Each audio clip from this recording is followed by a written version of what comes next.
और doctor Gabriel Khan सहआचार्य राजनीति विज्ञान राजकीय महाविद्यालय अजमेर। हमारा विषय जो था वो था लोक प्रशासन। लोक प्रशासन BA ऑनर्स पार्ट 1 पेपर 4 राजनीति विज्ञान और MA प्रीवियस राजनीति विज्ञान पेपर 4 के रूप में चलता है। पेपर 4 है दोनों का। लोक प्रशासन में हमने कर लिया था लोक प्रशासन का अर्थ, लोक प्रशासन का प्रचलन, लोक प्रशासन की विशेषताएं, लोक प्रशासन का क्षेत्र चल रहा था, जिसमें मैंने आपको बताया था कि क्षेत्र को समझने से पहले दृष्टिकोणों को समझना आवश्यक है। दृष्टिकोण 7 प्रकार के थे। कौन कौन से थे संक्षेप में बता दूं।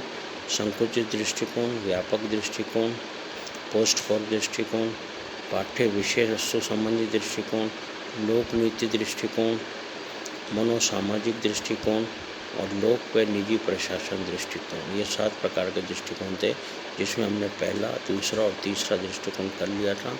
पहला दृष्टिकोण था संकुचित दृष्टिकोण, दूसरा दृष्टिकोण था व्यापक दृष्टिकोण और तीसरा दृष्टिकोण था पोस्ट कोर दृष्टिकोण। पोस्ट कोर दृष्टिकोण प्रोफेसर लूथर गुलिक द्वारा दिया गया है, जिसमें उन्होंने अंग्रेजी के 7 शब्द लेकर एक शब्द बनाया था post core. POSTCORP post core. P for planning, नियोजन करना, O फॉर ऑर्गेनाइजिंग, संगठन बनाना, संगठित होना, S फॉर स्टाफिंग, कार्मिकों की व्यवस्था करना, D फॉर डायरेक्टिंग, निर्देश देना, CO एक ही वर्ड है, CO मतलब कोऑर्डिनेटिंग, समन्वय स्थापित करना, R फॉर रिपोर्टिंग, रिपोर्ट तैयार करना और B फॉर बजटिंग, बजट तैयार करना। ये 7 शब्द मिलकर एक शब्द बना था पोस्ट कोर। भी हमने कर लिया था। आज हम करेंगे पाठ्य विषय वस्तु संबंधी दृष्टिकोण, चौथा दृष्टिकोण।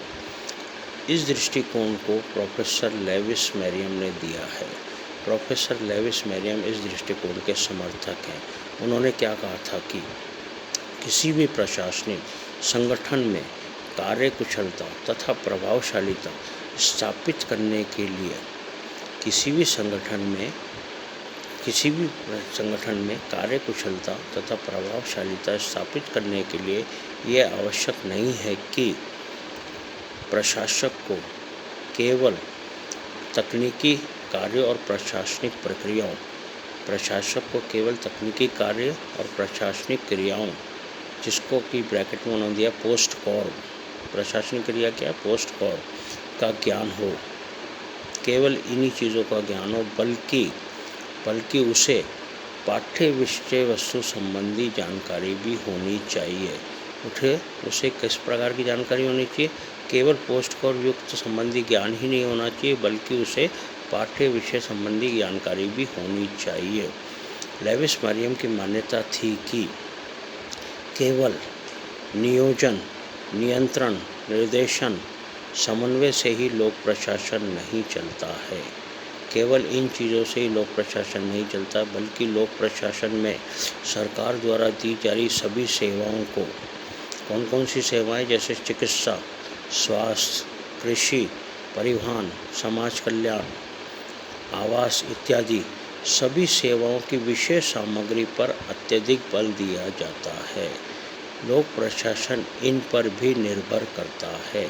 लोक प्रशासन के अंतर्गत ये क्रियाएं भी आती हैं जो सरकार द्वारा संपन्न की जाती हैं। इसलिए लोक प्रशासन का क्षेत्र एक व्यापक क्षेत्र है, क्योंकि केवल पोस्ट कोर तक ही सीमित नहीं है, विशेष सामग्री भी ली गई। सरकार के जितने भी कार्य वो सब लोक प्रशासन के अंतर्गत आते हैं। आगे लेविस मैरियम ने इसे कैंची के 2 फलक, 2 पार्ट्स ऑफ सोर्ड, कैंची के 2 फलक के रूप में प्रस्तुत किया है। अब कैंची के 2 फलक क्या होते हैं? कैंची आपने देखी, कैंची में 2 फलक होते हैं, दोनों काटते हैं, दोनों का काम काटना होता है। तो कैंची के 2 फलक के रूप में वर्णित किया है, इन्वर्टेड कॉमास में लेना। एक फलक पोस्ट कोर से युक्त ज्ञान है, एक फलक तो क्या हो गया, पोस्ट कोर से युक्त ज्ञान है, तथा दूसरा फलक विषय का ज्ञान या तकनीक का ज्ञान है, विषय संबंधी ज्ञान या तकनीक संबंधी ज्ञान है। और दोनों ही फलक धारदार होने चाहिए। इन्वर्टेड कॉमा बंद कर देना। दोनों ही फलक क्या होने चाहिए? धारदार होने चाहिए। यदि दोनों धारदार नहीं होंगे तो लोक प्रशासन को चलाना संभव नहीं है। पोस्ट कोर संबंधी ज्ञान भी होना चाहिए और विषय वस्तु संबंधी ज्ञान भी होना चाहिए, लेविस मैरियम कहते हैं। ये था हमारा चौथा दृष्टिकोण। पांचवा दृष्टिकोण आता है लोक नीति संबंधी दृष्टिकोण। लोक नीति संबंधी दृष्टिकोण प्रोफेसर एल.डी. वाइट ने लोक नीति संबंधी दृष्टिकोण के बारे में बताया। Professor LD. वाइट ने क्या बताया था कि लोक प्रशासन केवल और केवल क्रियान्वयन से संबंधित है। कार्यपालिका जो कार्य करती है, कार्यपालिका का कार्य क्या है? नीतियों का क्रियान्वयन करना। तो ये नीतियों के क्रियान्वयन से संबंधित है। परंतु कुछ वर्षों में ये माना जाता है कि ये केवल क्रियान्वयन से संबंधित नहीं है, बल्कि ये निर्माण के कार्य भी कर रहा है। लोक नीति के समर्थक ये मानते हैं कि नीतियों का निर्माण सर्वोच्च राजनीतिक कार्यपालिका और विधायिका करती हैं। कार्यपालिका और विधायिका करती है, परंतु लोक प्रशासन के अधिकारी केवल इसे लागू करते हैं। कौन कर रही है? कार्यपालिका और व्यवस्थापिका। और लागू कौन कर रहे हैं? लोक प्रशासन के अधिकारी। परंतु आज की स्थिति में ये हो गया है कि प्रशासनिक अधिकारी भी नीतियों का निर्माण करते हैं। प्रशासनिक अधिकारियों द्वारा नीतियों का निर्माण किया जाता है और जो भी प्रारूप वो बनाकर भेजते हैं उसे लागू किया जाता है। तो लोक नीति के जो समर्थक हैं वो कहते हैं कि ये लोक प्रशासन लोक नीति से भी संबंधित है, क्योंकि लोक नीति का निर्माण अब प्रशासनिक अधिकारियों द्वारा किया जा रहा है और राजनीतिक अधिकारी जो हैं वो उसे लागू कर रहे हैं। पहले राजनीतिक अधिकारी नीतियों का निर्माण करते थे और प्रशासनिक अधिकारी उसे लागू करते थे।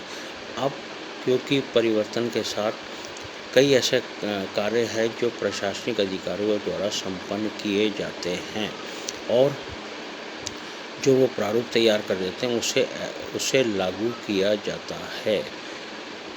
ये था लोक नीति संबंधी दृष्टिकोण। इसमें professor Lasswell, professor Lin, professor Nagel, professor Merson, professor Lasswell, professor Lin, professor Nagel और प्रोफेसर मर्सन इस दृष्टिकोण के समर्थक हैं। उन्होंने क्या कहा है?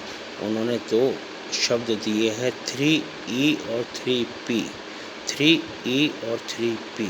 3E क्या है? 3E मतलब इफेक्टिवनेस, एफिशिएंसी, इक्विटी। 3E 3 बार E आएगा। E इफेक्टिवनेस, एफिशिएंसी और इक्विटी, अर्थात प्रभावशालिता, कार्यकुशलता और समता।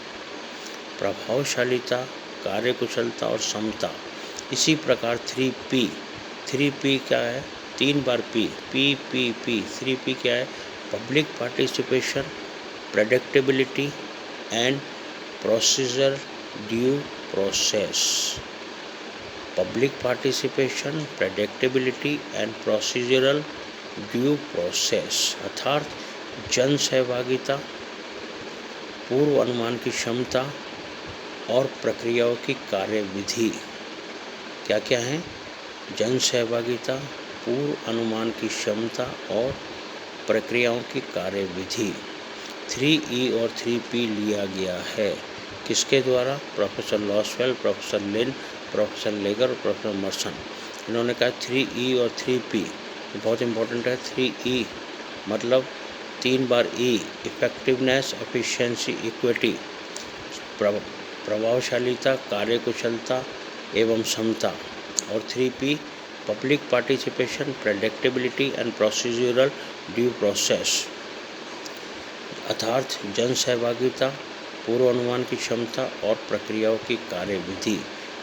इनको अपनाना एक महत्वपूर्ण माना गया है। यदि लोक प्रशासन में अपनाए जाते हैं तो लोक प्रशासन के कार्य महत्वपूर्ण हो जाते हैं।